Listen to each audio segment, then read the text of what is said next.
Though little is known for certain about St. Mark's life, the Gospel attributed to him is unquestionably one of the most important scripts ever written. In a nearly breathless way, Mark recounts Jesus' public ministry in concise and vivid detail. The shortest of the four Gospels is packed with information. Mark's Gospel was most likely written primarily for Roman Gentiles, rather than for Jews, which is why he often describes various Jewish customs to the reader. The Acts of the Apostles and various epistles speak of Mark, as well as John Mark. Most scholars believe that Mark and John Mark are the same person and the Gospel writer. Saint Mark is believed to have been born in Cyrenaica, modern-day Libya, which was under Roman rule at the time. John is his Jewish name, and Mark, his Roman name. His father might have died when he was young, and his mother, named Mary, most likely moved with Mark to Jerusalem. His mother's home might have been the location of the Last Supper and also the place where Peter went after the angel released him from prison. When he realized this, he went to the house of Mary, the mother of John, who is called Mark,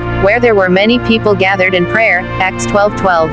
Teenager, Mark might have been nearby when Jesus was arrested. Now a young man followed him wearing nothing but a linen cloth about his body. They seized him, but he left the cloth behind and ran off naked. Mark 14:51-52. Many scholars believe that this young man is Mark. Saint Barnabas, the missionary companion of Saint Paul, was either Mark's cousin or uncle. See Colossians 4:10. Shortly after Peter escaped from prison and arrived at Mark's home, Mark traveled north to Antioch in Syria with Barnabas and Paul. From Antioch, he accompanied Barnabas and Paul on a missionary journey to another Antioch in Pisidia, modern-day Turkey. Before completing their journey, Mark left Paul and Barnabas and returned to Jerusalem. It is unclear why Mark left, but Paul was not pleased and saw his departure as Mark abandoning them. Later, when Paul and Barnabas were going to set out on another missionary journey, Barnabas wanted to take Mark with them. Paul was so opposed to the idea that Barnabas and Paul went their separate ways. See Acts 15:37-40. Barnabas took Mark with him to Cyprus, and Paul took another companion with him through Syria and Cilicia.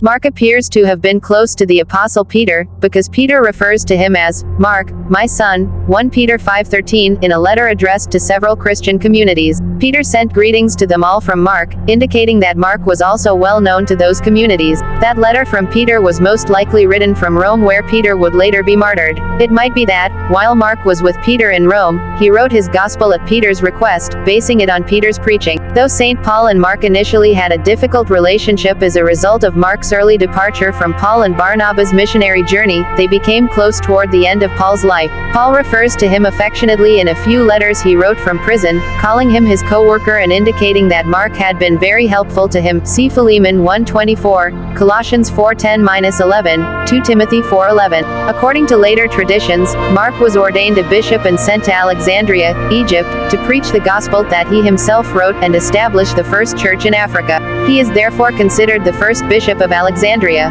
In Alexandria, Mark encountered the wrath of the local Alexandrians and was martyred after almost 20 years of ministering to them. In the 8th century, St. Bede describes Mark's death in this way. Afterwards, being arrested for the faith, he was bound, dragged over stones and endured great affliction. Finally he was confined to prison, where, being comforted by the visit of an angel, and even by an apparition of our Lord himself, he was called to the heavenly kingdom in the 8th year of the reign of Nero.